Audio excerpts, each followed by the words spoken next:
جناب سید ابن طاووس مقتل میں روایت بیان فرماتے ہیں لہوف میں، ثم خرج مسلم ابن اوسجہ، جب امام کے وہ فدائی جو پہلے گئے میدان میں وہب قلبی اور شہید ہوئے، ان کی زوجہ شہید ہوئیں، تو پھر اس کے بعد جو شخصیت میدان میں اذن لے کے امام سے گئے مسلم ابن اوسجہ ہے۔ جناب مسلم ابن اوسجہ نے سید الشہداء علیہ السلام سے اذن جہاد لیا، فبالغ فی قتال الاعداء، اور مسلم ابن اوسجہ انہوں نے کمال کا جہاد کیا، اعلیٰ درجے کا جہاد کیا، فداکاری کی اور دشمنوں کے ساتھ قتال کیا، وصبر علی احوال البلاء، استقامت دکھائی اس مقتل اور قتال کے درمیان، زخم لگے ان کو، حملے ہوئے ان کے اوپر، اور وہاں پر بالکل گھبرائے نہیں، پریشان نہیں ہوئے، استقامت کے ساتھ لڑتے رہے، حتی سقط الی الارض وبہ رمق، مسلم ابن اوسجہ گھوڑے سے زخموں سے چور ہو کر، زیادہ زخم جب لگے اور بدن میں اب گھوڑے پہ زین پہ قائم رہنے کی سقت نہیں رہی، تو زمین پر آ گئے۔ زمین پر جب آئے تو ندا دی سید الشہداء علیہ السلام کو، الیہ یا مولا، اور امام حسین علیہ السلام گئے۔ چند شہداء ایسے ہیں جن کے ان لاشوں پر امام خود گئے ہیں، ان میں سے ایک مسلم ابن اوسجہ ہے۔ فمشى الیہ الحسین علیہ السلام، جب مسلم ابن اوسجہ گرے گھوڑے سے زخمی ہو کر، شدید زخمی ہو کر، تو امام چل کر گئے مسلم ابن اوسجہ تک، ومعہ حبیب ابن مظاہر، امام کے ہمراہ حبیب ابن مظاہر بھی گئے۔ فقال لہ الحسین، سید الشہداء علیہ السلام نے مسلم ابن اوسجہ سے فرمایا، رحمک اللہ یا مسلم، اے مسلم خدا تجھ پر رحمت نازل کرے۔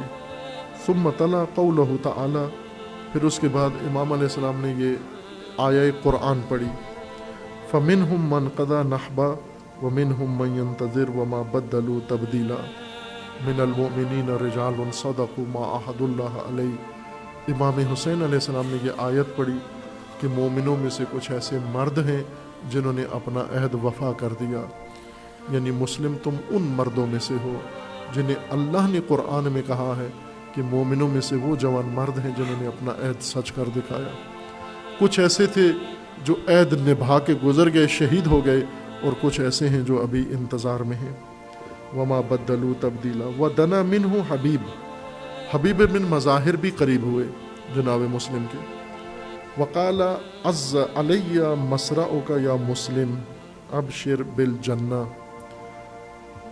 اے مسلم تیری شہادت، حبیب ابن مظاہر فرما رہے ہیں کہ اے مسلم تیری شہادت میرے لیے بہت دشوار ہے تحمل کرنا، برداشت کرنا۔ ابشر بالجنہ، میں بشارت دے رہا ہوں تجھے جنت کی۔ فقال لہ مسلم بصوت ضعیف،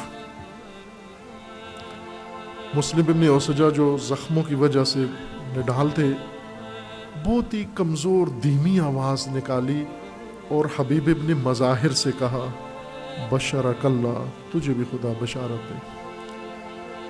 ثم قال لہ حبیب ابن مظاہر نے جناب مسلم ابن اوسجہ سے دوبارہ کہا، لولا اننی اعلم انی فی الاثر لاحببت ان توصی الی بکل ما اہمک، اے مسلم اگر مجھے یہ یقین نہ ہوتا کہ میں بھی تیرے بعد شہید ہونے والا ہوں تو میں تجھ سے اس موقع پر ضرور پوچھتا کہ آخری گھڑی میں جو وصیت ہے وہ مجھے بتا دے تاکہ میں تیرے بعد تیری وصیت پر عمل کروں، لیکن میں یہ اس لیے وصیت نہیں پوچھ رہا کہ تیرے بعد میری باری ہے، میں بھی اسی شہادت کے مقام کے لیے تیار ہوں۔ جب اب توجہ فرمائیں، یہ کس حالت میں کیا فرما رہے ہیں مسلم ابن اوسجہ، حالت کیا ہے؟ زخموں سے اتنے چور ہیں کہ آواز نہیں نکل رہی ہے، اور آخری گھڑی میں جو اس نحیف آواز کے ساتھ بات کی ہے وہ کیا تھی؟ عزیزان، عزاداران، شیعہ علی، شیعہ حسین ابن علی، یہ نقطہ توجہ فرمائیں۔ فقال لہو مسلم فإنی اوصی کا بہذا، مسلم نے اسی کمزور آواز سے کہا کہ اگرچہ آپ کہہ رہے ہو کہ میں وصیت نہیں پوچھتا چونکہ میں آپ کے بعد شہید ہونے والا ہوں، میں وہ وصیت کر رہا ہوں جو اسی شہادت سے، تیری شہادت سے ہی مربوط ہے۔ کہا میں پھر بھی وصیت کر رہا ہوں اے حبیب آپ کو۔ کیا کہا؟ اوصی کا بہذا، کہا میں اس کی وصیت کر رہا ہوں، امام حسین علیہ السلام کی طرف اشارہ کیا، کہا میں ان کی وصیت تجھے کر کے جا رہا ہوں۔ وَأَشَارَ بِيَدِهِ إِلَى الْحُسَيْنِ، اشارہ کیا اے حبیب ان کا خیال رکھنا، ایسا نہ ہو جائے اے حبیب یہ تنہا رہ جائیں۔ امت نے ان کو تنہا چھوڑ دیا، ناصرین نے تنہا چھوڑ دیا۔